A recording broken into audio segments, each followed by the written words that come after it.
sending astronauts to the moon, which is what we're hoping to do with Project Artemis. But in the next couple of decades, we're looking to send astronauts to Mars.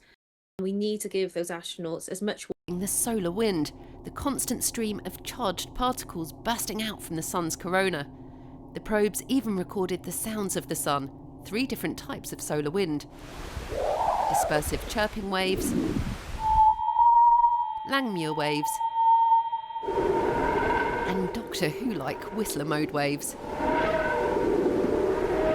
When these particles interact,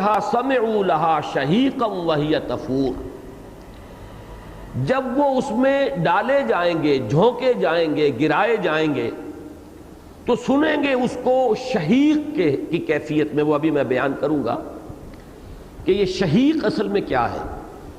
یہ 2 الفاظ قرآن مجید میں آئے ہیں، شہیق اور زفیر. سورہ ہود میں آیت number 109 میں فرمایا فَأَمَّا الَّذِينَ شَقُوا فَفِي النَّارِ لَهُمْ فِيهَا زَفِيرٌ وَشَهِيقٌ. یہ دونوں الفاظ جو ہیں گدھے کی آواز پر ان کا اطلاق ہے. گدھے کی آواز جیسے کہ سورہ لقمان میں فرمایا اِنَّ أَنْكَرَ الْأَصْوَاتِ لَصَوْتُ الْحَمِيرِ.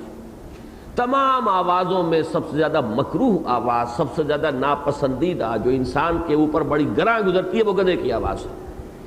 اور گدھے کی وہ جو چیخ ہے اس کے 2 حصے ہوتے ہیں. آواز بالکل 2 مختلف آوازیں نکلتی ہیں اس کی. ایک تو جب وہ تیزی سے زور سے سانس اندر کھینچتا ہے تو ایک خاص آواز پیدا ہوتی ہے، یہ ہے شہیق. اور جب وہ اسی زور کے ساتھ سانس کو باہر نکالتا ہے تو یہ ہے زفیر. تو ان 2 آوازوں کے لیے مستقل 2 الفاظ ہیں عربی زبان میں. شہیق جبکہ گدھا بہت زور کے ساتھ سانس اندر کھینچتا ہے پھیپڑے میں تو جو آواز نکلتی ہے وہ شہیق ہے، اور جب وہ سانس کو نکالتا ہے آواز کو باہر تو وہ زفیر ہے. تو وہاں پر یہ لفظ آیا ہے سورہ ہود میں کہ جو لوگ شقی ہیں، بدبخت ہیں، جن کا انجام برا ہونے والا ہے، وہ جہنم میں ہوں گے اور اس میں وہ چنگھاڑیں گے، چیخیں گے، چلائیں گے. اب ہم باب و محاورہ ترجمہ کریں گے. چیخنا چلانا ہوگا جیسے کہ گدھا جو ہے وہ چیختا چلاتا ہے.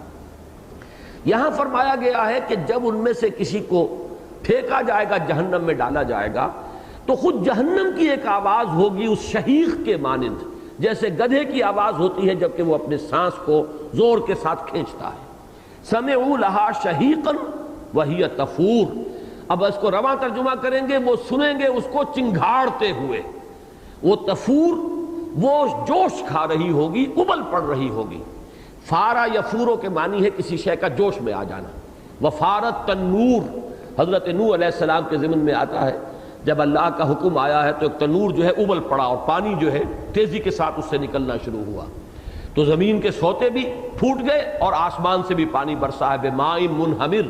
اور پھر یہ دونوں پانی مل گئے والتقى الماء على امر قد قدر.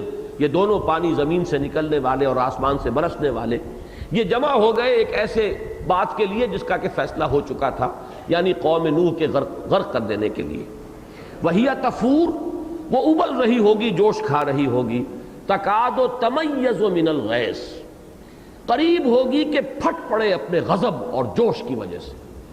یہ تمیز تفاعل میں وہی لفظ آ گیا. تمییز ہے کسی چیز کو علیحدہ علیحدہ کر دینا، اور تمیز ہے خود علیحدہ علیحدہ ہو جانا، پھٹ جانا.